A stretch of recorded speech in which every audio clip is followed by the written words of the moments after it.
nearly a full decade since Sioux Falls saw the Canaries play winning baseball, and back then they weren't even the Canaries. Ill-fated Pheasants name change aside, 9 years after their last playoff bid and winning campaign, there's some hope that the 2019 Canaries might be able to buck the losing trend after they win a respectable 6-7 on their 13-game season-opening road trip. Tonight they finally get to play their home opener against Winnipeg and former Canary fan favorite Reggie Abercrombie. Now, because of the division realignment, could be the last time we ever see Reggie at the Birdcage. He's in his 20th season. Can't imagine he's going to have too many more left to play.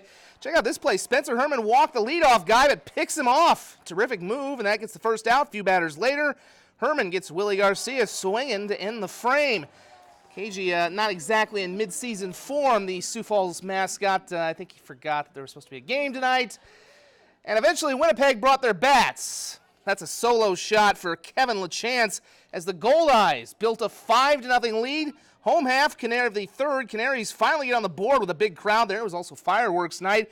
The most exhilarating play in baseball, Mitch Glasser, the RBI ground out that scores Andrew Ely. Now it was 9-1 Winnipeg after 5 innings when we left. Thought that game was over. Thought wrong. Canaries have scored 9 runs. They put up 6 in the 6th, 3 more in the 7th inning to take the lead, and they actually had the bases loaded in the 8th when I came out here. Big game from Mike Hart. He's 2 for 3 with 3 RBI. Lago and Ebert each with 2 for 4 with 2 RBIs. Again, could be a great home opening win for the Canaries if they can complete that comeback. Legion Ball a few miles away versus Brandon. It's Brandon Valley hosting Harrisburg. Bottom of the first, wild pitch brings home the first run of the game as Will Brown comes on down to make it 1-0 Brandon Valley, and BV going to add a run in the second inning as Brown lays down the sac bunt, and that'll bring home Hunter Marceau for the run. It was 2-0 Brandon Valley after 2, and that was plenty for the A's. Dylan Kirkby. He got roughed up at the state tournament a week ago when they lost in the semifinals. He was on his game. That one of his 13 strikeouts did not allow a run, and he got plenty more support as they have a big 4th inning starting with another wild pitch that'll plate Marceau down the baseline to make it 3-0. And a little bit later in the inning, it's Brad Skorshevsky. He's going to scorch one back up the middle. That'll score another run as Brandon Valley shuts out Harrisburg 5-0. After spending 18 years within the Rays organization, Minnesota Twins skipper Rocco Baldelli's homecoming to Tampa Bay was a happy one last night. If you're a Rays fan, Tampa battered the Twins 14-3 for one of Minnesota's worst losses of the season. Jose Barrios looking to get the Twins even in game number 2. Top first, Twins give him the lead. Williams Astudillo flares one to left. Jorge Polanco on his horse will score, and it's 1-0. Bottom of the third, though, Rays get it back and then some on one swing from Kevin Kiermaier. That's a 2-run shot as Tampa Bay builds a 3-1 lead. Top of the 5th, Twins start to rally. It's Polanco in the center of it this time as he's going to rip one into the left center field gap.